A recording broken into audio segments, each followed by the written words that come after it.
O Brasil tem a quinta maior população carcerária feminina do mundo. O número de mulheres presas no Brasil cresceu 567% em apenas 15 anos.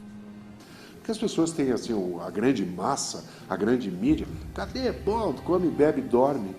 Isso não existe. Tu sabe que tu vai dormir, tu não sabe se tu vai acordar. Sabe, uma palavra mal colocada dentro de uma cadeia é uma coisa terrível, para dar uma briga, para dar... Então, tudo tem que ser muito controlado.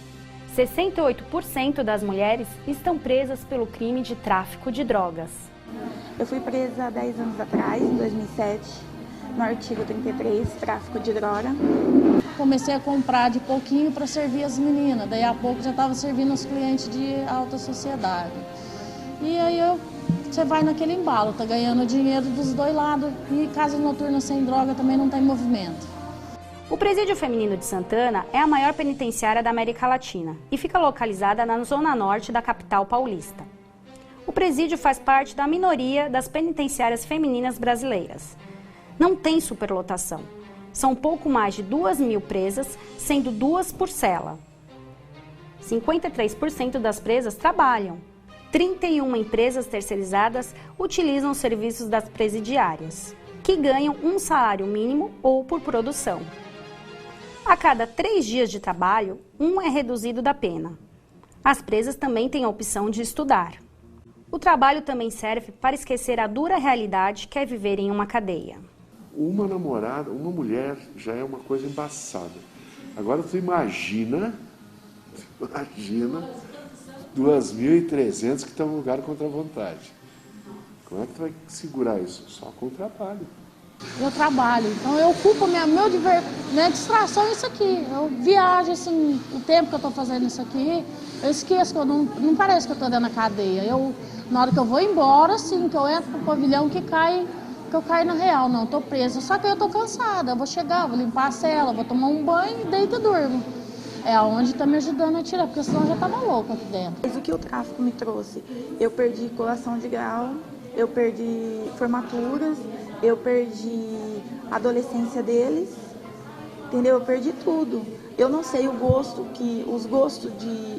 Assim, meu filho fala dos gostos de música, do que ele gosta de comer, mas eu não sei preparar o que ele gosta, porque eu não convivi esses 10 anos com ele. Então ele cresceu longe de mim. As pessoas que falam que cadeia come, bebe, dorme, aqui em São Paulo tem 200 e tantas unidades prisionais. Pois essas pessoas eu gostaria que escolhesse uma para passar um fim de semana dentro. Não vão ficar. Não vão ficar porque cadeia é um lugar terrível. Se tu quiser, por exemplo, se não tem banheiro na tua cela, se uma pessoa lá não abrir a porta, ou melhor, tem banheiro na tua cela, só que tu tá lá trabalhando. Se alguém não abrir a porta, tu vai fazer xixi na calça porque tu depende única e exclusivamente dos outros. Mas então, por que elas entram para o mundo do crime? Daí tu vê aquela desagregação da família que não teve um mínimo nível de instrução para poder, acha que o caminho mais curto para conseguir uma estabilidade financeira é esse.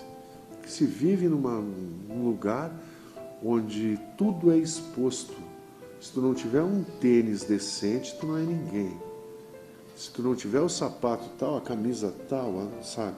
Infelizmente a televisão te empurra para um consumismo, não interessa o que aconteça, mas é um consumismo que destrói com a tua vida e destrói com a vida dos outros. Elas nunca tiveram uma oportunidade disso, de nada. Mas arrependidas e com sonhos, elas esperam um futuro melhor. O meu futuro eu quero ir para minha casa, pegar um quartinho lá, montar um ateliê, trabalhar com isso, divulgar em maternidade, em faculdade, escola. Se voltar para o comércio de comida e bebida como eu fazia antes, não de casa noturna, entendeu? Eu quero mudar. Eu não quero isso aqui para minha vida mais. Eu não quero voltar a 10 anos que eu passei aqui. Aqui você aprende, entendeu? Sabe que continuar vai ser sempre essa vida aqui. Eu não quero esse sofrimento para mim, pelos meus filhos. Mas eu vou vencer, eu tenho fé em Deus. Eu só não quero mais voltar para essa vida.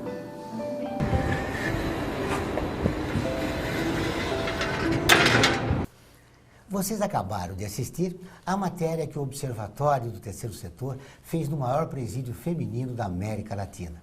a Penitenciária Feminina de Santana, localizada na zona norte da capital paulista. Para debater a matéria e falar como é a vida dessas mulheres quando deixam o sistema penitenciário, recebemos no programa Lúcia Maria Casale de Oliveira, diretora executiva da FUNAP. Está no ar o Observatório do Terceiro Setor, o olhar da cidadania.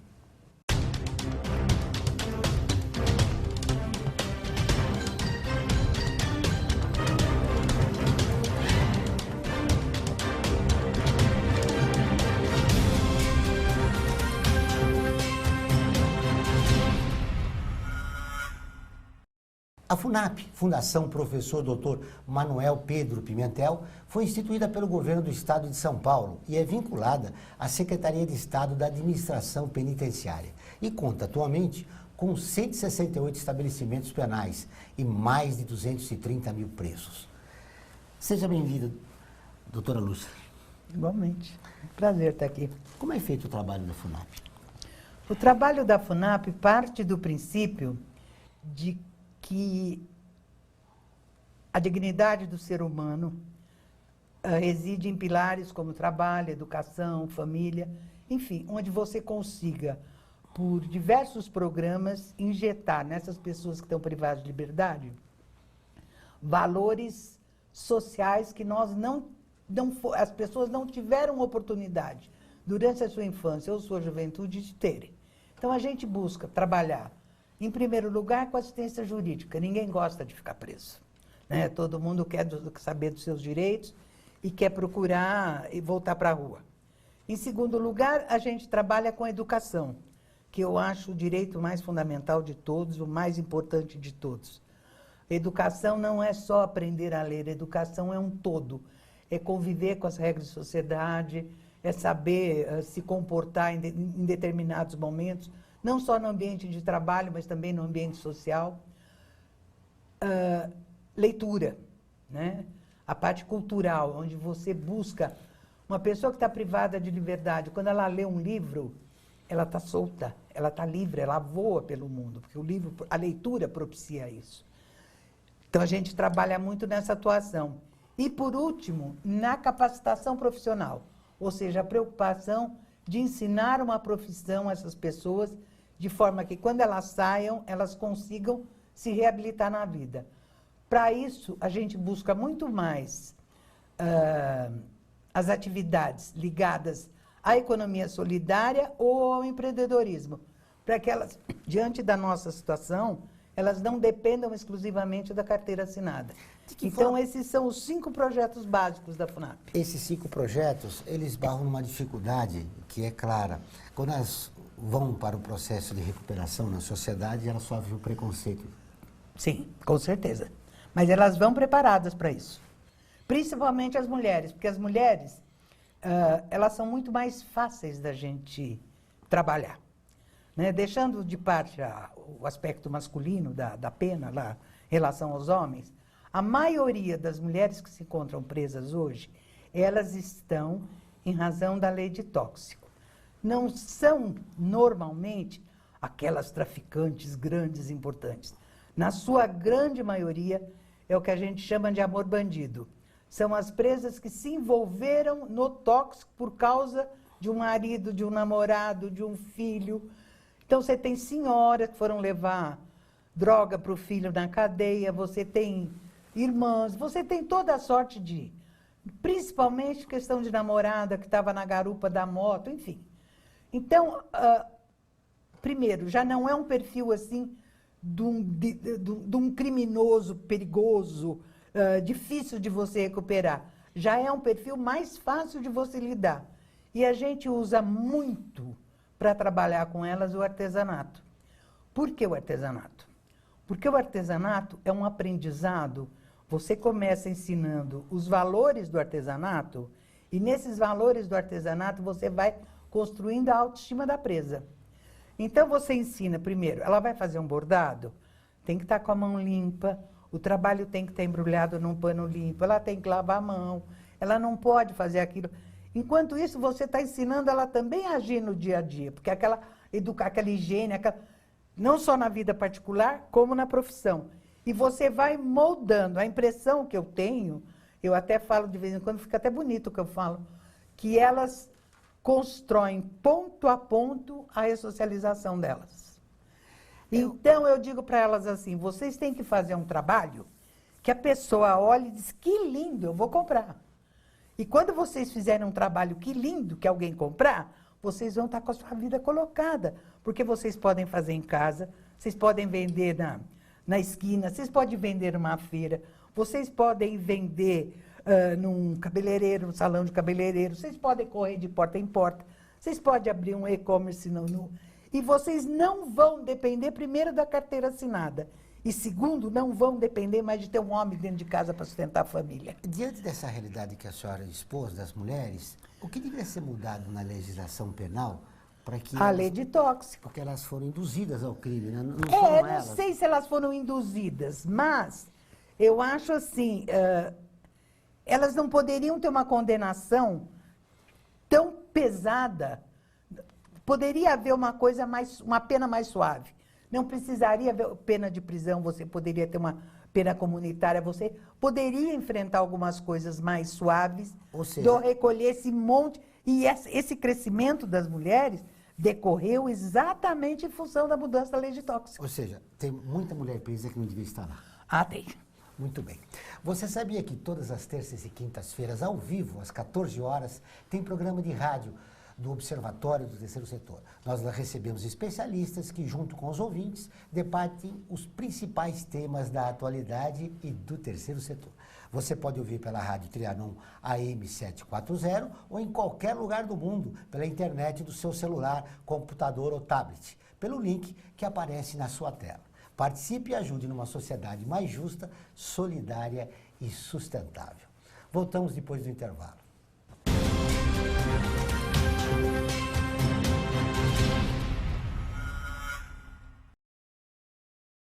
A vida nos traz muitas conquistas, mostrando que todo conhecimento e esforço compensaram em cada detalhe, cada emoção. Estudar na FIA me fez crescer profissionalmente e a conquistar um objetivo maior, que foi a felicidade de ajudar meus filhos numa carreira brilhante. E a FIA compartilha esses sonhos com a melhor estrutura, corpo docente e networking que conduzem ao sucesso e à felicidade. FIA, sua maior conquista.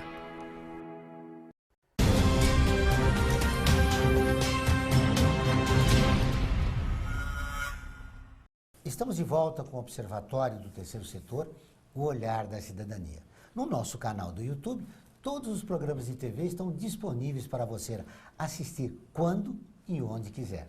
Lá você encontra o 3 News, com notícias inéditas todas as sextas-feiras. Acesse youtube.com/Observatório 3 Setor e clique no ícone inscrever-se. Vale a pena conferir. Nós falamos no primeiro bloco, doutora Lúcia, a respeito do preconceito da sociedade. Quais as principais dificuldades que vocês enfrentam no trabalho que vocês realizam? A maior dificuldade é a aceitação da sociedade em relação ao egresso. A sociedade brasileira, de uma maneira em geral, e principalmente nesse momento, que os ânimos estão profundamente exacerbados, gostaria que o preso fosse cumprir pena lá de lá do Rio Paraná, sem ponte para voltar.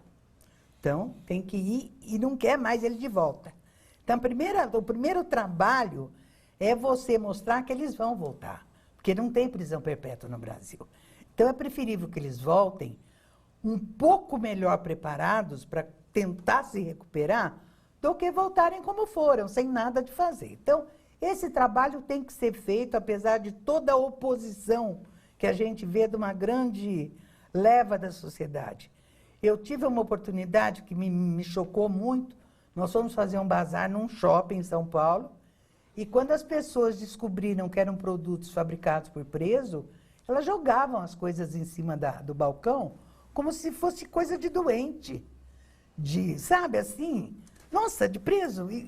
Por que é uma esse coisa que desrespeito? choca. Por que esse Não, desrespeito eles não aos direitos acham humanos, que é né? desrespeito. Aos direitos Eles humanos. não acham que é desrespeito. Eu acho que essa questão tem a ver com essa inflexibilização que nós estamos vivendo. ou é tudo cá ou é tudo lá. Ninguém para analisar um pouco a situação. Ninguém é totalmente bom e ninguém é totalmente ruim. Então, você tem que dar... Eu acho que as pessoas merecem uma segunda chance. Merecem a oportunidade de errar, pedir desculpa, e se recuperar e voltar, sabe? Fazem isso com a gente. Então, não que eu seja a favor dos presos, não que eu acho que todos eles têm direito a... Também não radicalizo nessa questão. Estão lá, cumprindo pena, praticaram um delito, se entenderam com a justiça. Eu não entro nesse conceito agora, embora eu tenha sido do Ministério Público. Quando eu era promotora, eu tinha um papel. Hoje, meu papel é outro. Eu trabalho numa fundação que tem essa missão. Então, você vai lá buscar, dar a mão e ver o que você pode fazer.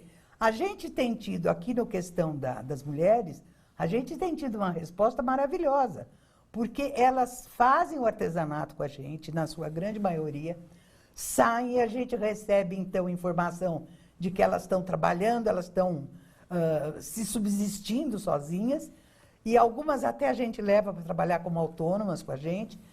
Enfim, você vê, assim, neste período das PRE, que é o projeto da grife que liberta, que a gente brinca, que é o artesanato, 2008 a 2017, nós não temos no projeto o retorno de nenhuma presa.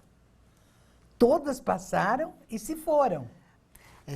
É porque nós vivemos num momento de hoje que os idealistas não são muito compreendidos na sociedade. Também tem isso, entendeu? Então o povo diz assim, leva para sua casa. Mas não é questão de eu levar para minha casa. A FUNAP não deixa de ser uma casa para mim, então eu trago para a FUNAP.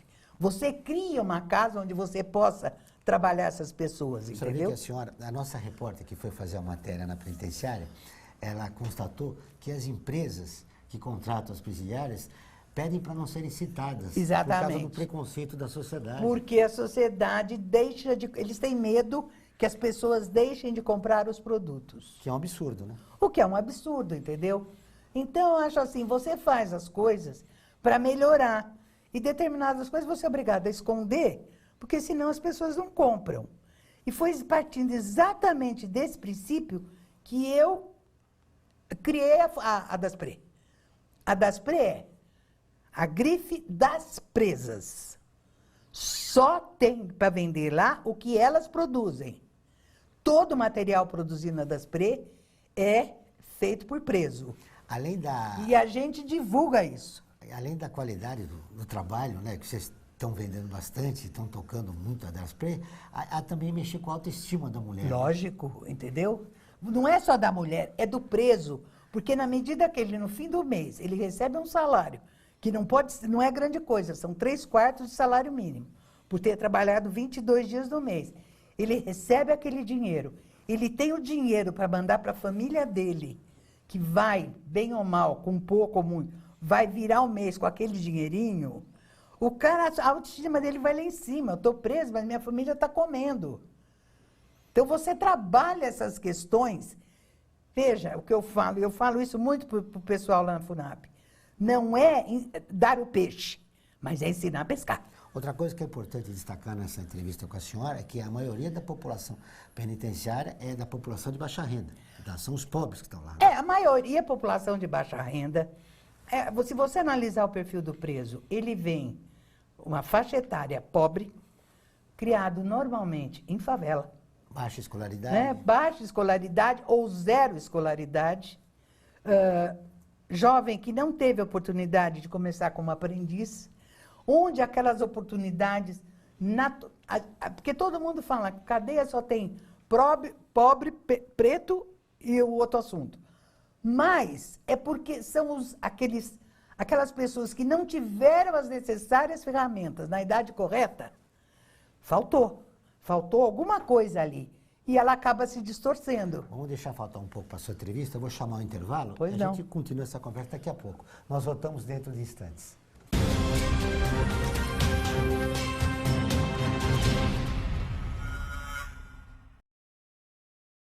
A FUNASP colabora com a USP nas relações entre fundações por meio de fóruns, simpósios, seminários, pesquisas e intercâmbio de informações, além do seu investimento na área social.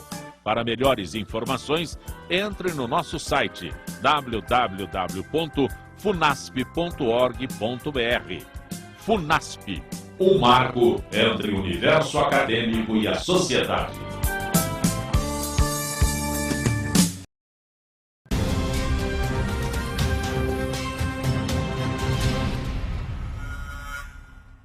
Estamos de volta com o programa do Observatório do Terceiro Setor, o Olhar da Cidadania. Não esqueça, todas as quartas-feiras, às 17 horas, tem o programa Olhar da Cidadania na Rádio USP, com temas da atualidade e dos direitos humanos. Anote, todas as quartas-feiras, às 17 horas, na Rádio USP, em São Paulo, 93,7 e em Ribeirão Preto, 107,9 FM. Muito bem, nós falamos do preconceito da sociedade em relação ao egresso do sistema penitenciário. Como tem sido o trabalho de sensibilizar empresários e a população em geral de que são seres humanos e merecem ser respeitados? Então, nós temos um programa que se chama Programa de Trabalho e Geração de Renda, onde a gente busca parceria com as empresas privadas e órgãos públicos para propiciar postos de trabalho para essas pessoas enquanto presas. Então, são os presos do regime semiaberto que saem, que podem sair, porque eles, durante o dia, trabalhar fora. Então, esses presos vão trabalhar em... Nossa, nós temos em repartição pública e num monte de lugar. Por exemplo, com a Prefeitura de Campinas, nós temos a seção de Parques e Jardins de Campinas é feita pelos presos. Eles são preparados no presídio. Esse programa tem mais de 10 anos com Campinas, nós nunca tivemos um problema. Por quê? O preso é selecionado primeiro pelo diretor. O preso bom, de bom comportamento, que nunca fez... Aí ele passa por uma triagem com a FUNAP para poder fazer esse programa, participar. Ele sabe que se ele criar algum problema, não só ele vai perder o posto, que ele vai voltar para o fechado, mas ele sabe também que vai acabar aquela coisa dele sair o dia inteiro da cadeia, voltar só de noite. Ele perde todas aquelas regalias. O que acaba acontecendo, às vezes, que pode acontecer, é um outro tomar uma pinga fora de hora e criar um problema. Mas a gente não tem, de uma maneira assim geral, acontece esporadicamente. Em Campinas eu não tive esse problema. Eu tive o problema aqui com um empresário grande em São Paulo, que um preso criou problema e eu tive que desmanchar. Mas, enfim, eles precisam de uma oportunidade. Eles precisam da oportunidade. Então, você cria todo um sistema prévio já lá dentro. Quer dizer, quando ele sai para a rua, ele já está preparado. A gente tem no presídio o meio ambiente do trabalho é igualzinho, a subordinação, a regra. E, a par disso, a FUNAP também tem 32 oficinas profissionais, onde ela produz laminados de espuma, móveis administrativos, móveis escolares e confecção, toda sorte de confecção. Então, eles vão trabalhar nessas oficinas com o mesmo rigor que eles trabalham aqui fora. Eles têm uniforme, eles têm que usar EPI, enfim, eles se subordinam a toda, que é um preparo para a vida aqui fora. Eles têm as mesmas obrigações que eles teriam aqui fora. E até tem uma brincadeira entre eles, que o posto na FUNAP é considerado uma promoção, porque é o melhor, é o mais seguro, é o que tem mais vantagem. Então, eles tratam de... E o que a gente faz? Você faz a promoção da vaga dentro da unidade penal. Aí você só pode participar o preso que está com bom comportamento. Uma das grandes mudanças que aconteceu na sociedade foi a internet. Os Foi. presos têm acesso à internet? Não. Podem ter? Não. Não tem Você acha acesso que à seria internet. necessário para eles se integrarem na sociedade? Eu acho, mas assim, é muito complicado. Porque como lá dentro você dificilmente consegue separar o joio do trigo, todos teriam acesso. E aí não dá, entendeu? Não dá. Eles têm acesso a computador, mas sem internet. Então, eles fazem o curso de internet, fazem o curso de informática, mas a internet não. Eu, antes de fechar a entrevista, eu preciso perguntar umas 3 perguntas para a senhora. Mas eu não tenho que repercutir uma coisa que a sociedade brasileira está falando atualmente, que é aquele pai que deixou o filho com o pedófilo na cadeia. Como é possível acontecer isso? Como é que a senhora viu isso? A senhora que tem 40 anos de experiência no sistema penitenciário. Olha, eu achei um absurdo. A começar do pai. A começar do presídio que não viu o menino ficar. Mas é isso que eu falo, tá tudo louco. Porque não é normal uma coisa dessa. Não é normal, né? Como é que, quer dizer, você imagina como é que esta criança vai ser, tendo o pai que teve. Quer dizer, eu estou pensando na criança numa altura dessa, porque ela já deve ter uma educação toda distorcida. E depois, como é que você vai consertar esse perfil, esse caráter? Uma criança que já passou por uma experiência dessa, ela vai ser um problema na vida. Realmente é muito difícil. É muito difícil. A loja de vocês é das PU, não é isso? Das Pré. Das Pré, desculpe. Das PU são as concorrentes do Rio. Elas fizeram... Logo vocês vão vender mais. Ah, mas já vende mais que elas. Bom, vamos contar um pouco da lojinha. Da lojinha. A lojinha fica... Olha, eu convido você para ir conhecer a loja da Das Pré, que nós batizamos a loja com o nome do lado de lá. Tem todo o artesanato produzido por essas pessoas, tanto homens como mulheres, e artesanato de todo tipo, de tecido, de linha, de madeira. Tem muita coisa reciclada de madeira com... esqueci o nome daquela madeira que... pallet. Muita coisa feita com pallet. Tem muito bordado, muito tricô. Olha, sinceramente, tem umas coisas muito interessantes. Tem um cachorrinho que é o carro-chefe há 8 anos. Nós tem qualidade, mas tem preço bom? Tem preço bom. Eu acho até muito barato, porque ele só é o preço de custo. É o preço de custo. A gente não tem lucro. A instituição não tem esse projeto, né? Ela não tem lucro, ela não visa lucro. Então, o preço colocado é para recuperar o que foi investido para poder... Rua Doutor Villanova, 268, chama Das Pré.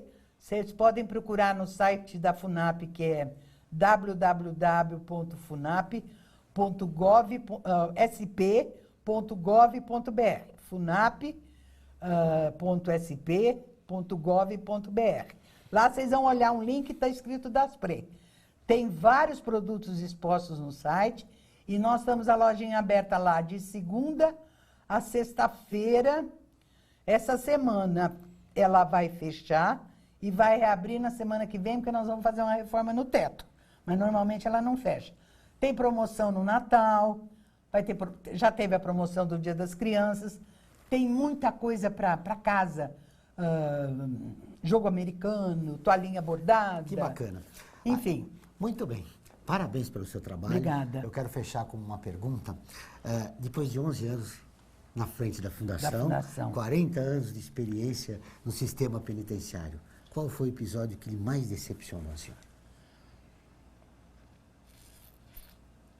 O que mais me decepcionou? Olha, eu não tenho um que mais me decepcionou, mas eu tenho vários que me alegraram. Porque a decepção faz parte. A gente não pode acreditar que todos vão se recuperar. Então, quando aquele que você acreditou que ele se recupera, e ele se recupera, essa é a alegria que vale. A decepção não fica. A gente não... Ela faz parte do dia a dia. O programa do Observatório do Terceiro Setor dessa semana fica por aqui. Mas para continuar nos acompanhando, acesse o nosso portal, observatorioterceirsetor.org.br. Participe e fique por dentro das novidades do terceiro setor e do mundo. Lembrando que o Observatório do Terceiro Setor está presente em mais de 40 países e atinge mais de 1 milhão de pessoas todo mês. Voltaremos na próxima semana com o Observatório do Terceiro Setor, o olhar da cidadania. Até o próximo programa.